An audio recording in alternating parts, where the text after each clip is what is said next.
समन्ता चक्रवालेषु अत्रा गच्छन्तु देवता सद्धम्मं मुनिराजस्य सुनन्तु सग्गमोक्खदं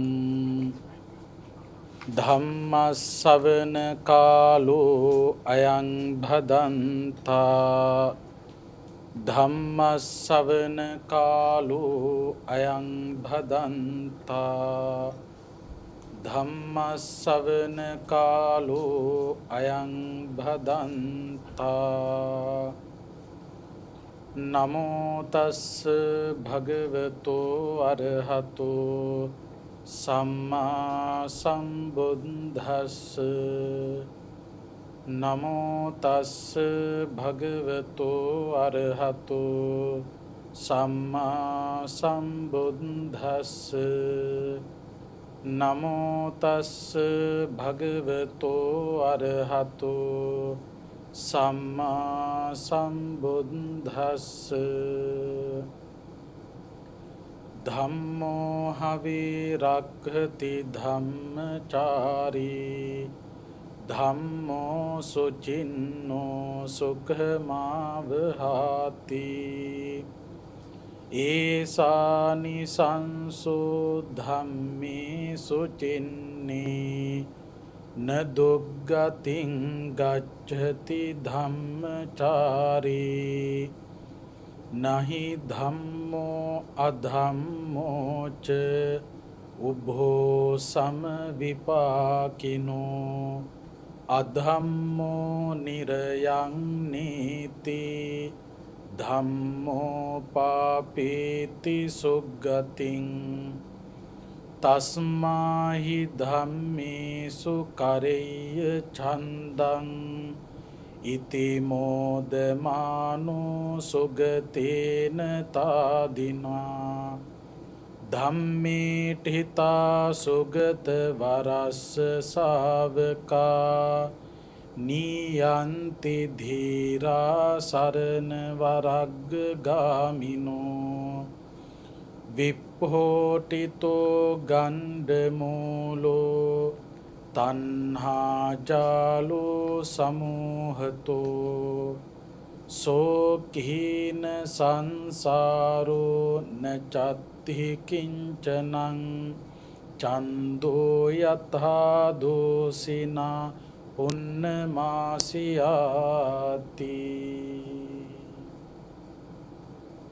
श्रद्धावंत කාරුණික පින්වතුනි, සුපුරුදු පරිදි ජයමග රූපවාහිනිය ඔස්සේ ඔබ වෙත ගෙන එන තථාගත ශ්‍රී සද්ධර්මය ධර්මදේශනා මාලාවේ තේර ගාථා දේශනාව ශ්‍රවණය කිරීමටයි බලාපොරොත්තු වෙන්නේ. අද ධර්මානුශාසනාව ඔස්සේ පැහැදිලි කරන්නට බලාපොරොත්තු වෙන්නේ ධම්මික තේර ගාථාව. ධම්මික මහරහතන් වහන්සේ විසින් සජ්ජායනා කළ ගාථා. ධම්මික මහරහතන් වහන්සේ පිළිබඳව කතා කරනකොට බොහෝ දීර්ඝ කාලයක් නිවන අපේක්ෂාවෙන් දන්පැන් පුදමින් සදහැ සිතින් සසරේ සැරිසරු උත්තමයෙක්. සිකී බුදුරජාණන් වහන්සේ පහළ වෙච්ච කාලේ මුව වැද්දෙක් හැටියට කටයුතු කළ ධම්මික මහරහතන් වහන්සේ එදා සිකිහි බුදුරජාණන් වහන්සේ දෙවිවරුන්ට පවත්වන ධර්ම දේශනාවක් අහලා ඒ ස්වරය කෙරෙහි පැහැදිලා. එදා මුවවැද්දෙක් හැටියටයි කටයුතු කළේ.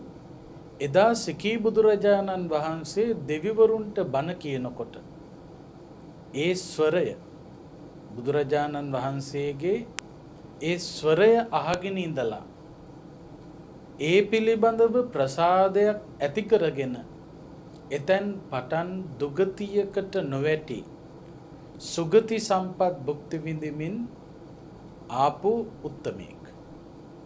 බලන්න පින්වත්නි, මේ සදහම් ස්වරයම අපට සුගතිගාමී වීම පිණිස හේතු වන කාරණාවක් බවට පත් වෙනවා.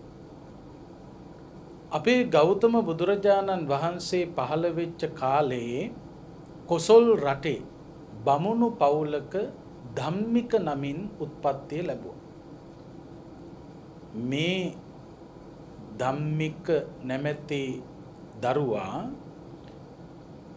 බුදුරජාණන් වහන්සේ ඇතුළු මහා සංඝරත්නය වෙනුවෙන් අනේපිඩු සිටුතුමා සදහැසිතින් සකස් කරලා පූජා කරපු ජේතවනාරාමය සංඝසතු කිරීමේ පින්කමට ජේතවනාරාමය දෙව්රම් වෙහෙර බුදුරජාණන් වහන්සේ ඇතුළු මහා සංඝරුවනට උත්සව ශ්‍රීයෙන් පූජා කරන දවසේ ඒ පින්කම දැකලා හිතේ සතුට සදහැසිත උපදවාගෙන ඒ පින්කම නිසාම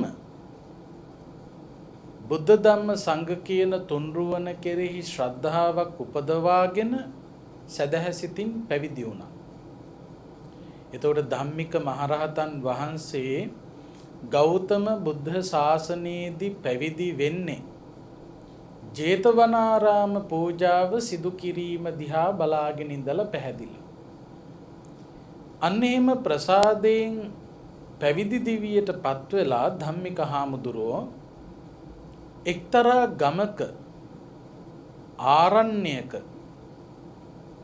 වැඩ වාසය කළා. ඒ ගමේම ආවාසයක් සකස් කරගෙන විහාරස්ථානයක් සකස් කරගෙන ඒ විහාරස්ථානයේ වැඩ හිටියා. ධම්මික හාමුදුරුවන්ගේ දුර්වලතාවයක් තිබුණා. මොකද්ද තිබුණු දුර්වලතාවය? පිටින් ආගන්තුක භික්ෂූන් වහන්සේලා තමන්ගේ ආරාමයට වැඩම කළාම මේ ආගන්තුක භික්ෂූන් වහන්සේලාගේ විවිධ අඩුපාඩු තමන්ට නොගැලපෙන විදියට විවිධ අඩුපාඩුකම් අනිත් භික්ෂූන් වහන්සේලාගෙන් දැක්කහම මොකද මේ ධම්මික හාමුදුරුවෝ කරන්නේ? ඒ භික්ෂූන් වහන්සේලාට බැන වදිනවා, දොස් නගනවා. එතකොට ආගන්තුක භික්ෂූන් වහන්සේලා වැඩි කාලයක් ඉන්නේ නැහැ, ඒ විහාරස්ථානයෙන් යනවා. ධම්මික හාමුදුරුවොත් එක්ක කිසිම කෙනෙකුට ඉන්න බෑ. විවිධ අඩුපාඩු පිළිබඳව විවිධ චර්යාවන් පිළිබඳව මේ ධම්මික හාමුදුරුවෝ අනෙකුත් භික්ෂූන් වහන්සේලාට ගිහි පිරිසට දොස් නගන. එහෙම අය ඕන තරම් ඉන්නවා. සමහර උදවියත් එක්ක පිරිසකට ඉන්න බෑ. පිරිසක් බොහොම කෙටි කාලයයි ඉන්නේ, ඊට පස්සේ ඒ අය යනවා. මොකද හේතුව ඒ අය කල්පනා කරනවා මගේ හිතට ඕන විදියට මේ හැමෝම ඉන්න ඕන කියලා. කවදාකවත් ඒක එහෙම වෙන්නේ නැහැ. ඉතින් මේ ධම්මික හාමුදුරුවෝ තනියම තමයි වැඩ හිටියේ, කිසිම හාමුදුරු නමක් එන්නේ නැහැ. ප්‍රචාරය යනකොටත් ආරංචිය යන්නේ කොහොමද? අහවල් ආරාමයට නම් යන්න එපා. ඒ ආරාමේ ඉන්න හාමුදුරුවෝ ගොඩාක් වෙලාවට මේ දොස් දැක බැන තමයි ඉන්නේ. ඒ ගිහිල්ලා ඉන්න බෑ, ඒ හාමුදුරුවොත් එක්ක ඉන්න බෑ කියලා කවුරුත් යන්නේ. ඉතින් මේ විහාරස්ථානය පූජා කරපු ප්‍රධාන දායක මහත්තයෙක් මේ කාරණාව පිළිබඳව තේරුම් ගත්තා. ඒ අය තේරුම් ගත්තා මේ හාමුදුරුවෝ ආගන්තුක භික්ෂූන් වහන්සේලා වැඩියහම මේ ආගන්තුක භික්ෂූන් වහන්සේලාගේ අඩුපාඩු පිළිබඳව දැක ඒවට දොස් කිය නිතර කේන්තියෙන් ඉන්නවා. මේක ගිහිල්ලා බුදුහාමුදුරුවන්ට ප්‍රකාශ කරන්න ඕන කියලා මේ දායක මහත්තයා මොකද කළේ? බුදුහාමුදුරුව හමු වෙන්න ගිහිල්ලා බුදුහාමුදුරුවන්ට මේ ධම්මික හාමුදුරුවන්ගේ ක්‍රියාකලාපය පිළිබඳව පැහැදිලි කළා. ඒ වෙලාවේ බුදුරජාණන් වහන්සේ ධම්මික හාමුදුරුවෝ කැඳවනවා. කැඳවල ඉවර වෙලා විමසනවා. ඇත්තද මේ මිනිස්සු කියන්නේ ඔබ වහන්සේත් එක්ක අන් භික්ෂූන් වහන්සේලාට වැඩ ඉන්න බෑ කියලා. අන් අයගේ දොස් දකිමින් නිතර ඒ දොස් පිළිබඳව කේන්තියෙන් ඒ අයට බැන එහෙම ඉන්නවා කියලා කියන්නේ ඇත්තද? ඒ වගේ කටයුතු කිරීම ගැලපෙන්නේ නැහැ. අන්න ඒ වෙලාවේ බුදුරජාණන් වහන්සේ ධම්මික හාමුදුරුවන්ට කරපු අවවාදයක් තමයි ධම්මික තෙරුන් වහන්සේ මේ ප්‍රකාශ කරලා තියෙන්නේ. බුදුහාමුදුරුවෝ ඒ අඩුපාඩුව පිළිබඳව දැනගෙන ධම්මික හාමුදුරුවන්ට අවවාද කළා. ඒ අවවාදය හිස් මුදුනේ තියාගෙන පිළිගත්ත ධම්මික හාමුදුරුවෝ. වරදක් වුණා. වරද පෙන්නලා දෙනකොට බුදුහාමුදුරුවෝ ඒ වරද පිළිගත්තා. බලන්න ධම්මික හාමුදුරුවන්ගේ තිබෙච්ච වටිනා ගුණාංගයක් ඒ. වරද පිළිගත්තා. වරද පිළි අරගෙන මේ මට නිධානයක් පෙන්නනවා වාගේ මේ දේ කරන්නේ. පිළි අරගෙන හැදුනා. හැදිලා විදර්ශනාව ප්‍රගුණ කරලා කෙලෙස් ප්‍රහීන කරලා රහත් ඵලයටපත් වුණා. කේන්ති අරගෙන බැන අනුන්ගේ අඩුපාඩු හොය හිටියනම් ධම්මික හාමුදුරුවන්ට කිසිම දවසක කෙලෙස් ප්‍රහීන කරලා රහත් වෙන්න පුළුවන්කමක් ලැබෙන්නේ නැහැ. බුදුහාමුදුරුවෝ ලබා දීපු අවවාදයේ එලෙසින්ම පිළිගත්තු නිසා බුදුහාමුදුරුවෝ අවවාද කළ නිසා ධම්මික හාමුදුරුවන්ට බුදුරජාණන් වහන්සේ කළ යුතුයි කියලා අනුදැන වදාළ කාර්ය කෙලෙස් වනසන කාර්ය සසරෙන් එතර වෙන උතුම් කාර්ය නිර්වාණය සලසා ගැනීම පිණිස පුළුවන්කම ලැබුණා. අන්න ඒ වෙලාවේ මේ සියලු කෙලෙස් ප්‍රහීන කළ ධම්මික මහරහතන් වහන්සේ ලෝකයාට හිතසුව පිණිස තමන්ට බුදුහාමුදුරුවෝ ලබා දුන්නු අවවාදයත් ඒ තුලින් තමන්ට ලැබුණු මහා ලාභය ගැනත් මේ ගාථා වලින් ප්‍රකාශ කරලා තියෙනවා. ඒ ගාථා තමයි ධම්මික තේර ගාථා හැටියට අපට තේර ගාථා වලදී දකින්නට පුළුවන්කම ලැබෙන්නේ. එතකොට දැන් මෙච්චර වෙලා අපි කතා කළේ මේ ධම්මික හාමුදුරුවෝ පිළිබඳව රහතන් වහන්සේ පිළිබඳව. සිකී බුදුරජාණන් වහන්සේ වැඩ හිටපු කාලේ මුව වැද්දෙක් හැටියටයි කටයුතු කළේ. සිකී බුදුහාමුදුරුවෝ දෙවිවරුන්ට දේශනා කරන බණක් අහලා ඒ ස්වරයට පැහැදිලා දුගතියක නොවැටි සුගතියේම උත්පත්තිය ලැබමින් ඇවිල්ලා ගෞතම බුදුන් වැඩ හිටපු කාලේ කොසල් රටේ බමුණු පවුලක ඉපදිලා ජේතවනාරාමයේ බුදුහාමුදුරුවෝ ඇතුළු මහා සංඝරුවනට පූජා කරන ඒ පින්කම දිහා බලලා සදහැසිතින් පැවිදි වෙලා එක්තරා ගමක ආරාමයක් සකස් කරගෙන වැඩ ඉන්නකොට තමන්ගෙන් වෙච්ච අඩුපාඩුව බුදුහාමුදුරුවෝ දැනගෙන බුදුහාමුදුරුවෝ ලබා දීපු උපදේශ පිළි අරගෙන එයට අනුගතව කටයුතු කළ නිසා කෙලෙස් ප්‍රහීන කළ රහත් වෙච්ච රහතන් වහන්සේ නමක් තමයි ධම්මික මහරහතන් වහන්සේ. එතකොට ධම්මික මහරහතන් වහන්සේ ප්‍රකාශ කරනවා මුලින්ම බුදුහාමුදුරුවෝ ලබා දුන්න උපදේශ. මොනවද බුදුහාමුදුරුවෝ දීලා තියෙන උපදේශ? අවවාද. ධම්මෝ හවේ රක්ඛති ධම්මචාරී ධම්මෝ සුචින්නෝ සුඛමාවහාති. යම් කිසි කෙනෙක් ධර්මයට අනුගතව ධර්මයට යොමුව කටයුතු කරනවා නම් ධර්මයේහි හැසිරෙනවා නම් අන්න ඒ කෙනාව ධර්මය විසින්ම ආරක්ෂා කරනවා. ධර්මයේ හැසිරෙන කෙනා ධර්මය විසින් රකින්නවා. ඒසානි සංසෝ ධම්මේ සුචින්නේ නදුග්ගතින් ගච්ඡති ධම්මචාරී. ධර්මයට බරව කටයුතු කරන අධර්මය ප්‍රතික්ෂේප කළ ධර්ම මාර්ගයම අනුගමනය කරන පුද්ගලයා දුගතියක නම් උත්පත්තිය ලබන්නේ නැහැ. ඊළඟට පෙන්නනවා නහි ධම්මෝ අධම්මෝච උභෝ සම විපාකිනෝ. ධර්මයෙහි හැසිරීමෙනුත් අධර්මයෙහි හැසිරීමෙනුත් ලැබෙන විපාක සමාන නැහැ. සමාන විපාක නෙවෙයි ලැබෙන්නේ. අධම්මෝ නිරයං නේති. අධර්මයට බර මිනිසයා යන්නේ නිරයට, සතර අපායට. ධම්මෝ පාපේති සුග්ගති.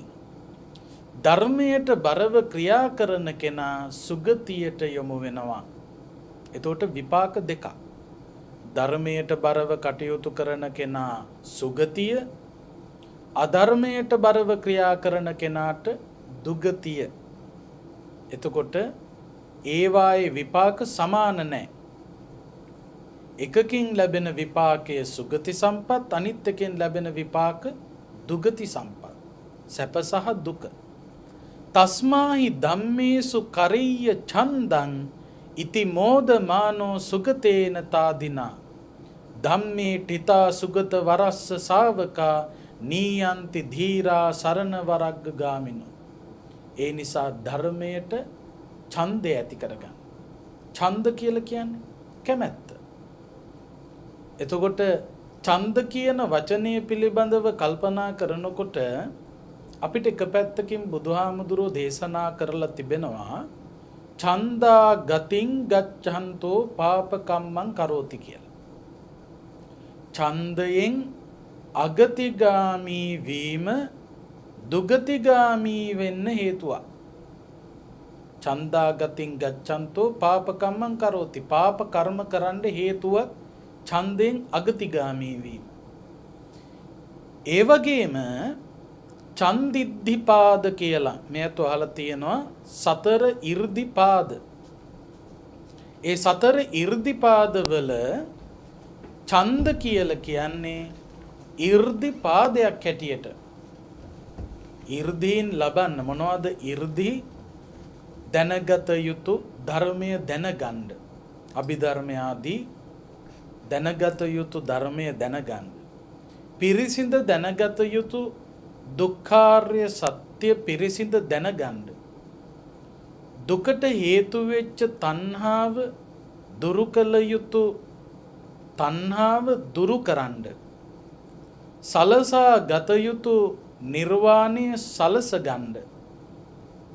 භාවිතා කළ යුතු ආර්ය අෂ්ටාංගික මාර්ගය භාවිතා කරන්න.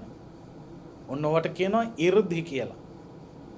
අන්න ඒවා ලබන්න ලේසි නෑ. හරියට ඇමරිකාවට යන්න පයින් යන්න ගියොත් ඒක ලේසි නෑ. ඒ නිසා ගුවන් යානාවක් භාවිතා කරගෙන යනවා.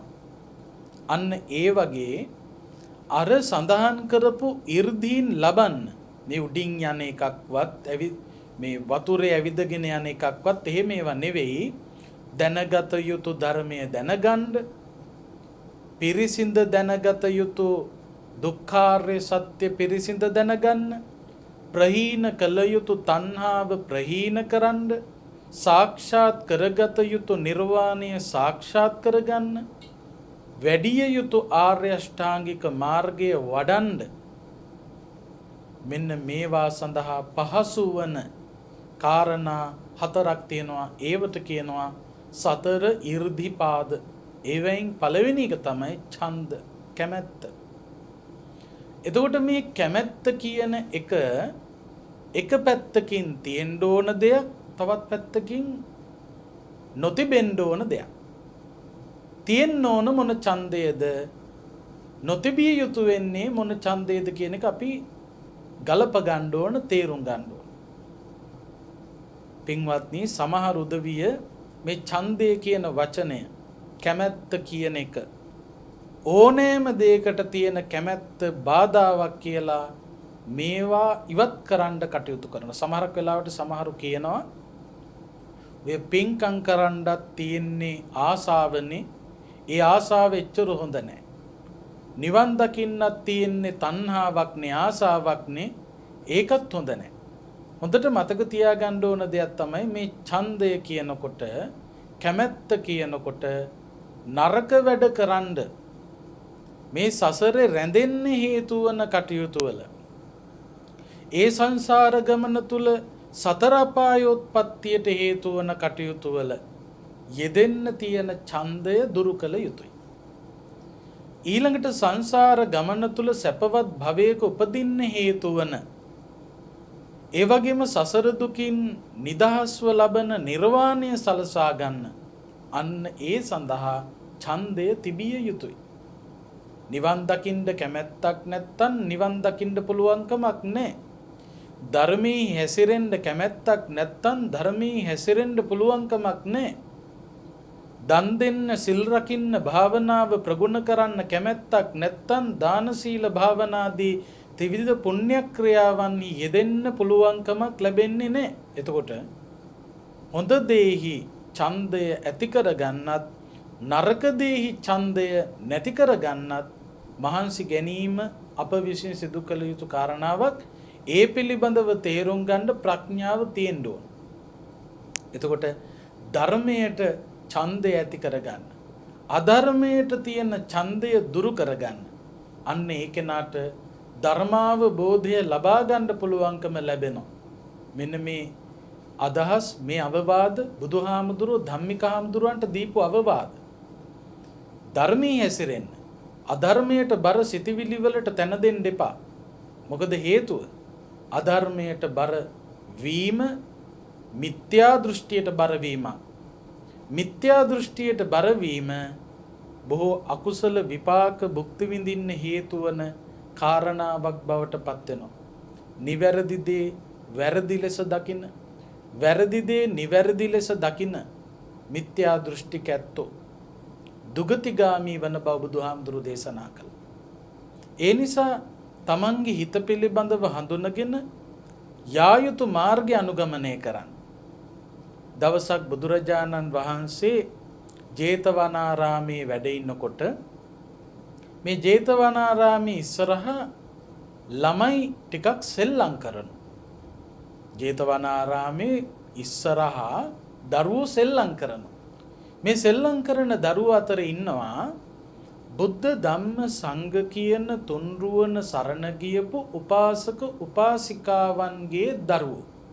ඒ විතරක් නෙවෙයි, තෙරුවන් සරණ නොගිය, බුදුහාමුදුරුව හඳුනන්නේ නැති, ධර්මය හඳුනන්නේ නැති, සංඝ රත්නය හඳුනන්නේ නැති, බුදුරජාණන් වහන්සේ ධර්මය සංඝ රත්නය ප්‍රතික්ෂේප කළ අන්‍ය අදහස් විවිධ දෘෂ්ටීන් වල එල්බගෙන සිටින දෙමව්පියන්ගේ දරුවෝ හිටියා. එතකොට කෙටියෙන් ගත්තොත් බෞද්ධ දරුවෝ සහ අබෞද්ධ දරුවෝ. එතන අබෞද්ධ දරුවෝ කියලා කියන්නේ විවිධ මිත්‍යා දෘෂ්ටික ඇදහිලි විශ්වාස පිටුපස ලුහු බඳින දෙමව්පියන්ගේ දරුවෝ. මේ ඔක්කොම ජේතවනාරාමේ ඉදිරිපිට සෙල්ලම් කරනවා.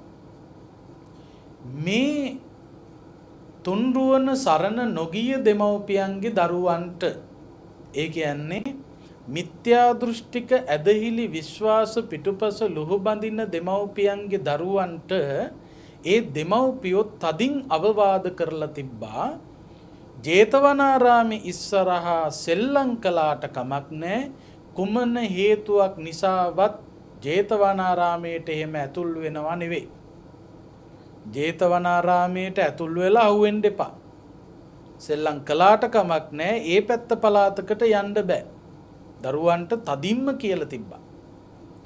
ඉතින් දවසක් මේ දරුවෝ ඔක්කොම සෙල්ලම් කර කර ඉන්නකොට මේ දරුවන්ට පිපාසයක් ඇති වුණා.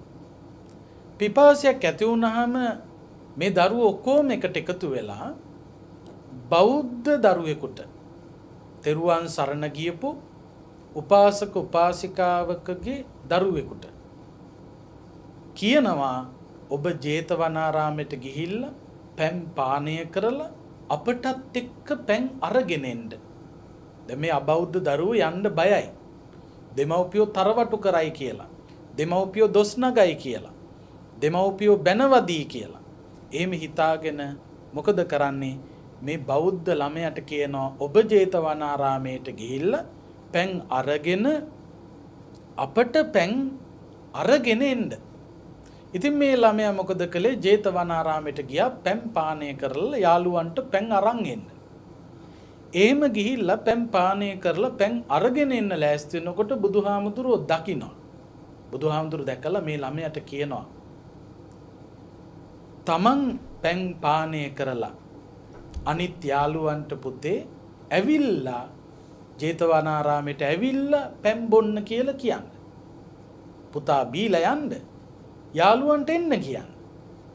ඉතින් මේ ළමයා මොකද කළේ? පැන් පානය කරලා ගිහිල්ලා යාළුවන්ට කිව්වා ඕගොල්ලෝ යන්න ජේතවනාරාමයට බුදුහාමුදුරුවෝ එන්න කියලා කිව්වා පැන් පානය කරන්න. ගිහිල්ලා පැන් පානය කරලා එන්න. අන්න ඊට පස්සේ මේ යාළුවෝ ඔක්කොම තිබිච්ච පිපාසයටත් එක්ක පිපාසය සංසිඳවා ගැනීම පිණිස ජේතවනාරාමයට ඇතුළු වුණා.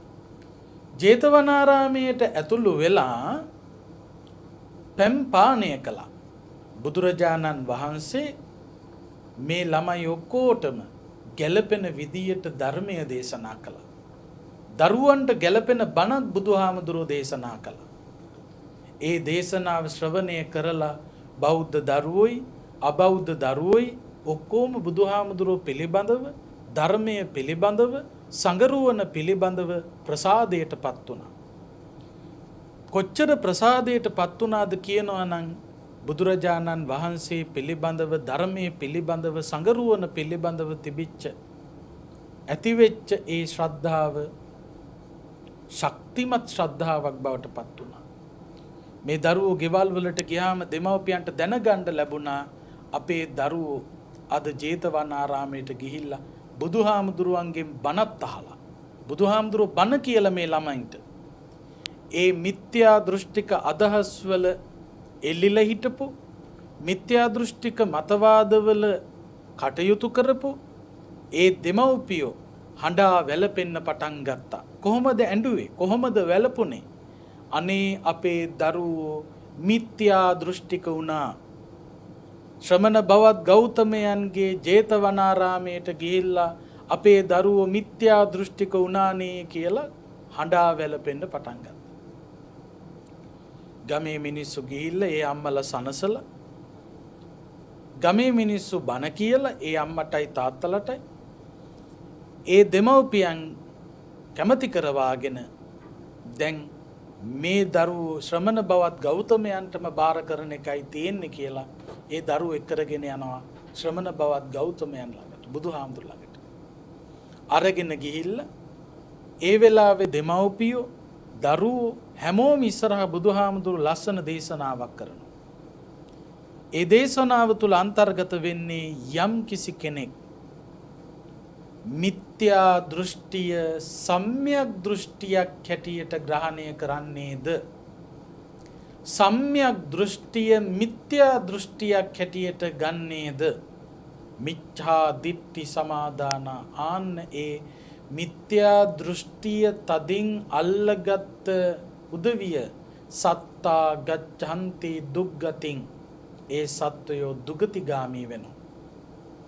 බලන්න අර මිත්‍යා දෘෂ්ටික මතවාදවල එල්ලෙලා හිටපු දෙමව්පියෝ මේ දරුවෝ ජේතවනාරාමයට ඇතුල් වෙලා බුදුහාමුදුරුවන්ගේ බණ අහලා තියෙන්නේ කියලා ආරංචි වුණාම ඇඬුවේ අපේ දරුවෝ මිත්‍යා දෘෂ්ටික වුණා කියලා. එතකොට ඒ අය සම්‍යක් දෘෂ්ටිකයි කියලා හිතාගෙන හිටපු දේ ඒ අය මිත්‍යා දෘෂ්ටිකයි කියලා හිතාගෙන හිටපු දේ සම්පූර්ණයෙන් වෙනස්. මිත්‍යා දෘෂ්ටිය සම්‍යක් දෘෂ්ටියක් ලෙසයි ඒ අය ග්‍රහණය කළේ. සම්‍යක් දෘෂ්ටිය මිත්‍යා දෘෂ්ටියක් හැටියටයි ග්‍රහණය කළේ. ඒක වැරදි දෘෂ්ටියක්. අන්නේ වැරදි දෘෂ්ටියෙන් යුක්තව වාසය කරන අය දුගතිගාමී වෙනවා. මිත්‍යා දෘෂ්ටිය මොනතරම් භයානකද කියනවා නම් අධර්මයට බරව කටයුතු කිරීමේ භයානකකම කොච්චරද කියනවා නම් බුදුහාමුදුරු පෙන්නවා ආනන්තරීය පාප කර්මයක් කළොත් ඒ පාප කර්මයට විපාක විඳින්න ලැබෙන කාල සීමාවක් තියෙනවා.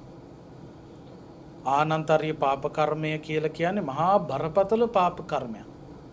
ඒ ආනන්තරීය පාප කර්මවලට දුක් විපාක විඳින එකේ සීමාවක් තියෙනවා. ඒ සීමාව අවසන් වුණාට පස්සේ ඒ කෙනාට නිදහස් වෙන්න පුළුවන්. දේවදත්ත හාමුදුරුව ආනන්තරීය පාප කර්ම කරපු කෙනෙක්. ඒ නිසා දුගතිය ගිහිල්ලා උත්පත්තිය ලැබුවා. දුක් විඳිනවා. හැබැයි ඒ ආනන්තරීය පාප කර්මයේ දුක් විඳලා අවසන් වීමක් තියෙනවා. ඒ නිසා තමයි කවදා හරි දවසක දේවදත්ත හාමුදුරුව පසේ බුදුරජාණන් වහන්සේ නම බවට පත් වෙනවා කියලා සඳහන් වෙන්නේ. හැබැයි බුදුහාමුදුරුව පෙන්නනවා ආනන්තරීය පාප කර්මයක විපාකවලට සීමාවක් තිබුණට මිත්‍යා දෘෂ්ටික අදහස් වලින් යුක්තව කටයුතු කරන කෙනාගේ ඒ කර්මයේ විපාකවල සීමාවක් පේන්නේ නැහැ. සීමාවක් පේන්නේ. තදින් මිත්‍යා දෘෂ්ටිය තුල එළිලා ඉන්නවා නම් ඒවයි සීමාවක් පේන්නේ. ඒ තරම් කාලයක් දුක් විඳින්න සිද්ධ වෙනවා. ඊළඟට යම් කෙනෙක් සම්‍යක් දෘෂ්ටියක් ලෙසත් ඒ වගේම මිත්‍යා දෘෂ්ටියක් ලෙසත් හරියටම තේරුම් ගත්තා නම් සම්මා දිට්ඨි සමාදාන ඒ සම්‍යක් දෘෂ්ටිය සමාදන්ව සම්‍යක් දෘෂ්ටිය තුල කටයුතු කරන පුද්ගලයා සත්තා ගච්ඡanti සුග්ගති ඒකේනා සුගතිගාමී වෙනවා. දියුණුවටපත් වෙනවා. අර මිත්‍යා දෘෂ්ටික අදහස් වලින් හිටපු දෙමව්පියන්ට දරුවන්ට බුදුහාමුදුරුවෝ ලස්සන දේශනාවක් කළා. අන්න ඒ වගේම තමයි ධර්මයට අධර්මයට බර වීමෙන් ලැබෙන ප්‍රතිඵල අහසට පොළව වගේ වෙනස්. ධර්මයට බර වුණා කියන්නේ එයා සම්‍යක් දෘෂ්ටිකයි. අධර්මයට බර වුණා කියන්නේ එයා මිත්‍යා දෘෂ්ටිකයි. ඒ මිත්‍යා දෘෂ්ටික අදහස් වලින් යුක්තයි නම් ආන්න ඒකෙනා දුගතිය ගිහිල්ලා ඉපදිලා බොහෝ කාලයක් දුක් විඳිනවා. ඒ නිසා යහපතේ යෙදෙන්න උනන්දු වෙන්න හිත තුල තිබෙන කෙලෙස් ධර්ම ඒ කෙලෙස් හැටියට තේරුම් ගන්න. අපි හැම කෙනෙකුගේම හිතවල පෘථග්ජනය හැටියට කෙලෙස් තියෙනවා. රාගය තියෙනවා, ද්වේෂය, මදය, මෝහය, ඊර්ෂියාව, වෛරය, තරහව, පලිගැනීම මේ වගේ නරක නපුරු සිතිවිලි අපේ හිතවල තියෙනවා. ඒවා තියෙනවා ඒවයි ස්වභාවය අපි හඳුනා ගන්න ඕනේ. මේ රාගය කියන්නේ කිලිටි කරන කාරණාවක්ද පිරිසිදු කරන කාරණාවක්ද කියලා. තමන්ගේ හිත කිලිටි කරන කාරණාවක්ද පිරිසිදු කරන කාරණාවක්ද ඒක තමන් තේරුම් ගන්න ඕන. ද්වේෂය තමන්ගේ හිත කිලිටි කරනවද පිරිසිදු කරනවද? මදය, මාන්නය, මෝහය, ඊර්ෂියාව, වෛරය, තරහව, පලිගැනීම මේ වාගේ සිතිවිලි හිත කිලිටි කරන සිතිවිලිද හිත පිරිසිදු කරන සිතිවිලිද කියලා හඳුනා ගන්න. දැන් සමහර උදවිය කියනවා මේවට කේන්ති ගත්තේ නැත්තම් හරියන්නේ නැහැ. ඔය බන හැම වෙලාවෙම හරියන්නේ නැහැ. නමුත් හොඳට මතක තියාගන්න. මේ ධර්මය ඕනෑම තැනකට නිවැරදි. කිසිම තැනකට අඩුපාඩුවක් වෙන්නේ නැහැ. ධර්මයට බර නොවීම තමයි ගැටලු බොහෝමයකට ප්‍රධාන හේතු බවට පත් වෙන්නේ. ඒ නිසා රාගය රාගයමයි. එය අපිරිසිදුමයි.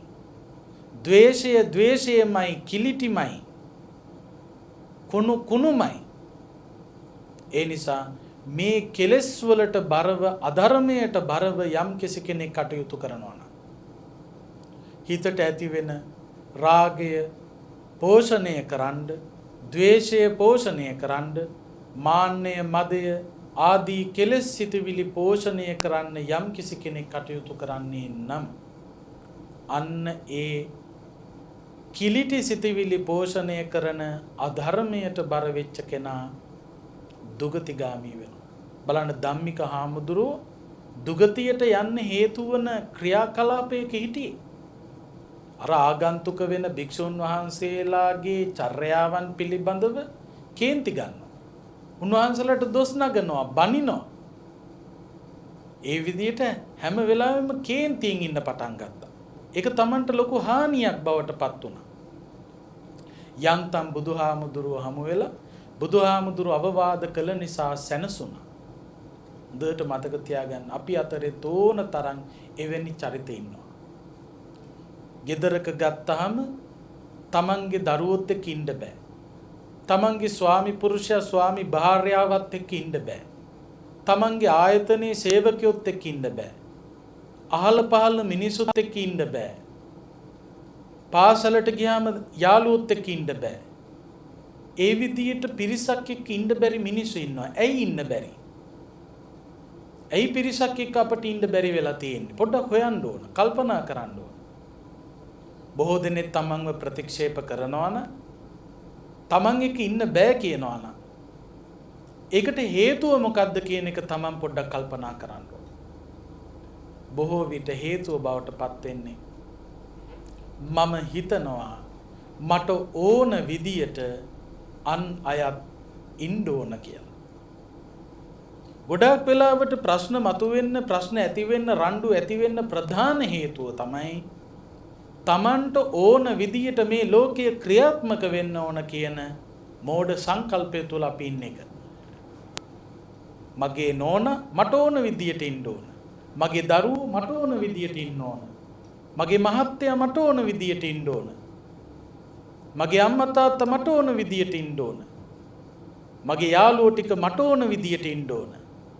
මගේ අසල්වැසියෝ මට ඕන විදියට ඉන්න ඕන. එතකොට මගේ හිතට නොගැලපෙන වැඩ කරනවා දකින්නකොට කේන්තිය විසර. හැබැයි ඔය අධික කේන්තිය පාලනය කරන්න තියෙන හොඳම වැඩේ තමයි හිතන්න මේ ලෝකේ යථාර්ථය. මට ඕන විදියට අන් අයව හසුරවන්න පුළුවන්ද? මම මටවත් ඕන විදියට ඉන්නේ නැත්තම් ලෝකයා මට ඕන විදියට ඉඳීද? පොඩ්ඩක් හිතන්න. පින්වත්නි, මට ඕන විදියටවත් ඉන්න බෑ. මට ඕන විදියට නෑ. මගේ ඇස් දෙක මට ඕන විදියට හැමදාම පේන්නේ නෑ. මගේ කන් දෙක මට ඕන විදියට හැමදාම ඇහෙන්නේ නෑ. මගේ කටෙන් මට හැමදාම ඕන විදියට කතා කරන්න බෑ. මගේ ශරීරයේ ශක්තිය හැමදාම මට ඕන විදියට පවතින්නේ නැහැ.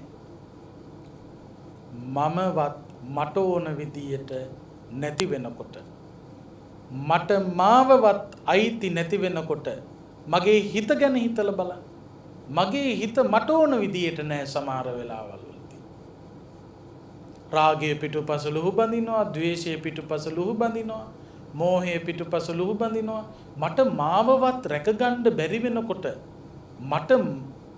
මට ඕන විදියට මට ඉන්න බැරි වෙනකොට, මට ඕන විදියට ලෝකයා ඉඳීද කියන එක ගැන කල්පනා කරන්න වෙනවා. ඒ නිසා ඒ හැම දෙයක්ම තමන් ප්‍රඥාවෙන් දකින්න පුළුවන් කෙනෙක් වෙන්න.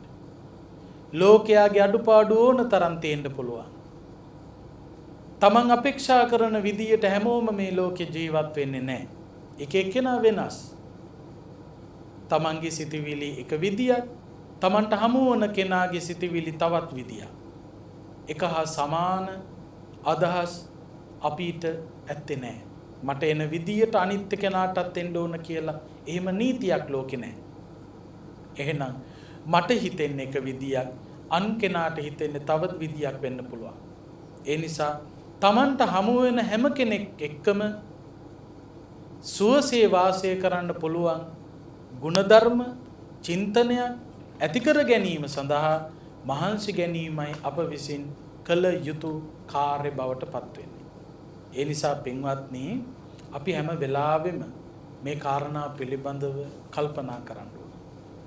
එහෙම කල්පනා කරනවා නම් අපට පුළුවන් සැනසෙන්න. ධම්මික හාමුදුරුවන්ට බුදුහාමුදුරුව අවවාද කළා. ධර්මයේ හැසිරෙන්න. රාග, ద్వේෂ, මද, මෝහ අවුස්සගෙන යනවා කියන්නේ අධර්මයට බරයි කියන එකයි. කේන්ති ගන්නවා කියලා කියන්නේ අධර්මයට බරයි කියන එකයි. ඒ නිසා ඒ තුල වාසය කිරීමෙන් නිරේගාමී වෙන්න සිද්ධ වෙනවා. ඒවාට බරව ක්‍රියා කිරීමෙන් දුගතිගාමී වෙන්න සිද්ධ වෙනවා. දුගතියට යන්න හේතු වන කටයුතු වල යෙදෙන්න එපා. සුගතියට යන්න හේතු වන කටයුතු වල යෙදෙන්න. මේ සසර ගමන අවසන් කරන කටයුතු වල යෙදෙන්න. අනේ ඒ අවවාදය මට ලැබුණු නිසා ධම්මික මහරහතන් වහන්සේ විදර්ශනාව ප්‍රගුණ කරලා කළ යුතු කාර්යය සම්පූර්ණ කළා. බුදුහාමුදුරුවෝ දේශනා කළේ කුමන තත්වයකට පත්වෙන්නද කියලා හොඳට තේරුම් අරගෙන ඒ තත්වයටපත් වුණා. එතනින් එහාට කළ යුතු තවත් දෙයක් ඇත්තේ නැහැ. කළ යුතු කාර්ය සම්පූර්ණත්වයටපත් කළා. ඒ වෙලාවේ පැහැදිලි කරනවා විප්පෝටිතෝ ගණ්ඩ මූලෝ තණ්හා ජාලෝ සමෝහතෝ සෝ කිහින සංසාරෝ නචත්ති කිංචනං චන්දෝ යතහා දෝසිනා පුන්නමාසිය. වලාකුලෙන් මිදුණු චන්ද්‍රයා පූර්ණ චන්ද්‍රයා වගේ මේ කෙලෙස් සිටිවිලි සිඳ බිඳ දමලා හිතේ අපිරිසිදු කිලිටි සිටිවිලි සම්පූර්ණයෙන්ම දුරු කරලා විදසුන් වඩලා මම සියලු කෙලෙස් ප්‍රහීන කරලා කළ යුතු කාර්ය සම්පූර්ණ කළා. තවත් කළ යුතුයි කියලා දෙයක් ඇත්තේ නැහැ. බලන්න ධම්මික තෙරුන් වහන්සේ කෙලෙස් ප්‍රහීන කරලා රහත් ඵලයටපත් වුණා. බුදුහාමුදුරුවෝ කරන්න කියලා තියෙන ඒ කටයුත්ත සම්පූර්ණ කළා. එතනින් එහාට කරන්න දෙයක් නැහැ. ඒ කියන්නේ සසර ගමන නැවැත්තුවා. නවත්තපු කෙනෙකුට ආය කරන්න දෙයක් නැහැ. කරන්න ඉතිරි වෙච්ච දෙයක් නැහැ. සියල්ල සම්පූර්ණත්වයට පත් කළ කෙනෙක් බවට පත් වෙනවා. එතකොට බුදුහාමුදුරුවන්ගේ අනුශාසනාව ක්‍රියාත්මක කළ කෙනෙක්. බුදුහාමුදුරුවෝ පෙන්වුවේ දේශනා කළේ කුමක්ද? යං කෝ භික්ඛෝ සත්තහාරා කරණීයං ශාවකානං හිතේසිනා අනුකම්පකේන අනුකම්පං උපාදාය තං වූ කතම්මය ඒතානි භික්ඛු රුක්ඛ මූලානි ඒතානි ශුඤ්ඤාගාරානි ජායතහ මා පමාදත්තහ මා පච්චා විප්පටිසාරිනෝ අහුවත්තහ අයං වූ අම්හාකං අනුශාසනි. ශාස්ත්‍රූන් වහන්සේ නමක් හැටියට ලෝකයා කෙරෙහි මහා කරුණාවෙන් අනුකම්පාවෙන් කළ යුතු යමක් තියෙනවා නම් තං වූ කතම්මය ඒ කළ යුතු කාර්ය මා විසින් සම්පූර්ණ කළා. ඒතානි භික්ඛු රුක්ඛ මූලානි ඒතානි ශුඤ්ඤාගාරානි වෘක්ෂ මූලිකව හෝ ශුන්‍යාගාරගතව හෝ ජායතහ මා පමාදත්ත කෙලෙස් විනාශ කරන්න ඒ සඳහා ප්‍රමාද වෙන්න එපා. මා පච්චා විප්පටිසාරිනෝ අහුවත්හ ප්‍රමාද වෙලා පස්සේ පසුතැවෙන්න එපා. අයං වූ අම්මහාකං අනුශාසනි. එයයි අපගේ අනුශාසනාව බුදුහාමුදුරු දේශනා කළේ. ඒ අනුශාසනාව හිස මුදුනේ තබා පිළි අරගෙන ධම්මික හාමුදුරුවෝ තමන්ගේ අඩුපාඩු නැති කරගෙන විදර්ශනාව ප්‍රගුණ කරගෙන අධර්මයෙන් ඉවත්ව ධර්මයට බරව ක්‍රියා කිරීමෙන් කෙලෙස් ප්‍රහීන කරලා රහත් ඵලයටපත් වුණා. කළ යුතු කාර්ය සම්පූර්ණ කළා. නැවත කළ යුතු දෙයක් නැති උත්තමේ බවටපත් වුණා. ඉතින් ඒ නිසා ධම්මික තෙරුන් වහන්සේගේ මේ ගාථා තමන්ගේ ජීවිතයට එකතු කරගෙන ධර්මයට බර වෙන්න, අධර්මයෙන් ඉවත් වෙන්න. අධර්මයට බර වුණොත් දුගතියේ උපත, ධර්මයට බර වුණොත් සුගතියේ උපත. ඒ නිසා ධර්මානුකූල පදනමක ගමන් කරන්න, ඒ ධර්මානුකූල පදනමට ඡන්දය ඇති කරගන්න, බුදුරජාණන් වහන්සේ දෙසූ දහම තුල වාසය කරන්න. ඒ තුලින් ඔබටත් ධම්මික තෙරුන් වහන්සේට වගේ කෙලෙස් ප්‍රහීන කරලා සසරේ ජයග්‍රහණය නිර්වාණය සලස ගන්න පුළුවන්කම ලැබෙයි. කුරුල්ලෙක් වතුරට බැහැලා නාගත්තාම එකපාරට නාගෙන පියාඹන්නේ නැහැ. වතුරේ තෙත ගතියක් මේ පිහාටු වල ඇති වෙනවා. වතුරට බැහැලා ඉන්නකොට වතුර පිහාටු වල තැවරෙනවා. ඒ නිසා බර ගතියක් එනවා. සමහර විට මඩකට එහෙම වැටුනහම තටු වල මඩ තැවරෙනවා. එතකොට කුරුල්ලා මොකද කරන්නේ? කුරුල්ලා පළවෙනියටම කරන්නේ තමන්ගේ පියාපත් තෙත ගතියටපත් වෙලා නම් මුලින්ම තටු විහිදුවාගෙන හුළඟට තටු ටික අල්ලලා තටු වේල ගන්නවා.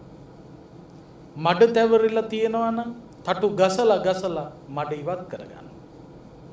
ආන්න එහෙම තටු වේලගත්ත මඩ ඉවත් කරගත්ත පස් ඉවත් කරගත්ත කුරුල්ලා නිදහසේ පියාසර කරලා යනවා.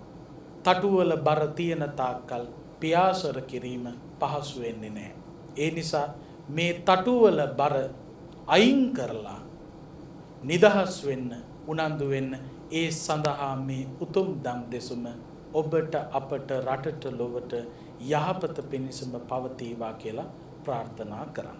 ආකාසට්ඨා ච බුම්මට්ඨා දේවා නාග මහිද්దికා පුඤ්ඤන්තං අනුමෝදිත්වා චිරං රක්ඛන්තු ශාසනං. ආකාසට්ඨා ච බුම්මට්ඨා දේවා නාග මහිද්దికා පුඤ්ඤන්තං අනුමෝදිත්වා චිරං රක්ඛන්තු දේශනං. ආකාසට්ඨා ච බුම්මට්ඨා දේවා නාග මහිද්దికා පුඤ්ඤන්තං අනුමෝදිත්වා චිරං රක්ඛන්තු ත්වං සදා. මේ උතුම් ධර්ම දේශනාව ශ්‍රවණය කරලා අත්පත් කරගත් සකල කුසලානි සංසයන්ගේ බලමහිමේ ඔබ අප නමින් මිය ගිහිල්ලා පින් අපේක්ෂාවෙන් ඉන්න යම්තාක් දෙමාපිය ඥාති හිත මිත්‍ර ගුරුවර සහෝදර ආදී පිරිස් වෙත්නම් ඒ හැමෝම මේ පින් අනුමෝදන් වේවා. රට ජාතිය සම්බුදු සසුන වෙනුවෙන් අභීතව කටයුතු කරලා අපවත් වී වදාළ මහ සංගරුවන ජාතික වීරයෝ යුද බිමේදී මියගිය වීරෝධාර රණවිරුවෝ සුනාමි වගේ ස්වභාවික විපත් නිසා පාස්කු ඉරිදා ප්‍රහාරය වගේ ප්‍රහාර නිසා වසංගත රෝගී තත්ත්වය නිසා මියගිය යම්තා පිරිසිතුත් ඒ හැමෝම මෙපින් අනුමෝදන්ව උතුම් නිවනින් සැනසෙත්වා කියලා මියගිය ඥාතීන්ට පින් දෙමු. ඉදම්මේ ඥාතීනං හෝතු සුඛිතා හොන්තු ඥාතයෝ. ඉදම්මේ ඥාතීනං හෝතු සුඛිතා හොන්තු ඥාතයෝ. ඉදම්මේ ඥාතීනං හෝතු සුඛිතා හොන්තු ඥාතයෝ. සම්‍යක් දෘෂ්ටික දෙවියෝ මෙපින් අනුමෝදන් වෙත්වා. රට ජාතිය සම්බුද්ධ ශාසනය යෙහෙන් ආරක්ෂා කරත්වා.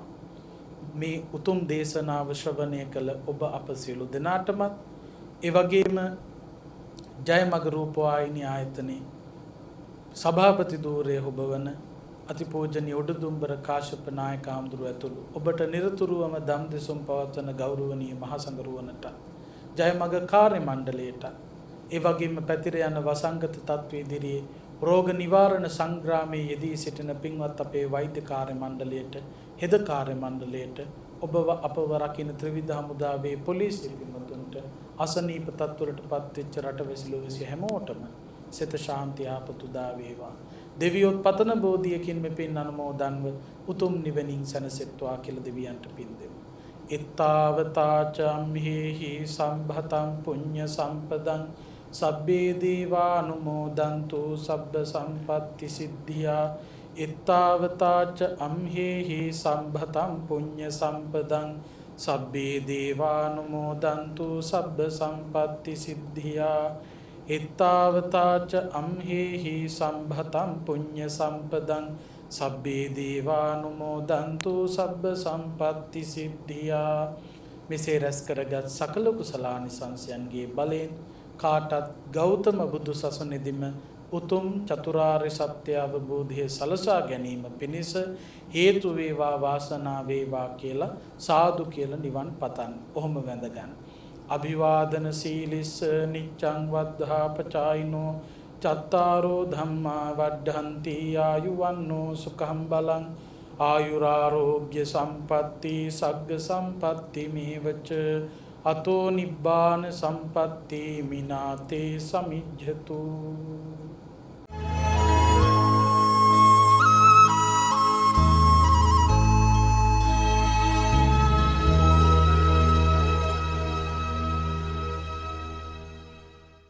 මෙවැනි වටිනා ධර්මදේශනා නැරඹීමට ජයමග TV YouTube නාලිකාව සබස්ක්‍රයිබ් කර සීනුව ලකුණ ක්ලික් කරන්න.